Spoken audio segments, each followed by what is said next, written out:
பேரறிவார்ந்த தமிழ் சமூக உறவுகளை ஆடாதோடை என்பது ஆங்காங்கே வீடுகளில் வேலியை பாதுகாக்கிறதுக்காக வளர்க்கப்படுறது. ஆதி காலத்தில் இருந்து இன்று வரையும் அதை வளர்க்கப்படுகிறது. அது வேலியை மட்டும் இல்லை, அந்த வீட்டில் உள்ள குழந்தைகள், முதியவர்கள் அனைவரையும் பாதுகாக்கக்கூடிய ஒரு அற்புதமான மூலிகை.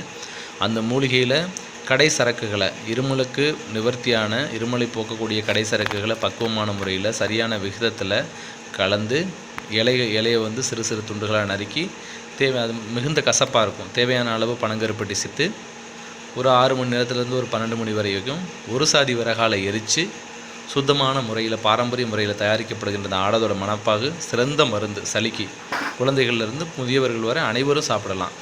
இந்த மருந்து நம்ம தயார் செய்த உடனே ஒரு 3 மாதம் வரைக்கும் பயன்படுத்தணும். அதுக்கு மேலே பயன்படுத்த வேண்டியதில்லை. பிறகு மறுபடியும் தயார் செய்து கொடுக்கணும். ரசாயனங்களை வந்து கலந்து வருடக்கணக்காக வைத்திருக்க வேண்டிய மருந்துகள்லாம் வந்து நமக்கு அவசியம் இல்லை. அப்போக்கப்போ செஞ்சு உடனே சாப்பிடக்கூடிய மருந்துகள் அற்புதமான ஒரு பலனை கொடுக்கும். தமிழ் சமூக உறவுகள் தெரிஞ்சுக்கணும் அப்படிங்கிறதுக்காக மட்டும்தான் உங்களுக்கு முழு பதிவும் போடாமல் இது ஒரு முறையை நமக்கு காட்டுறோம்.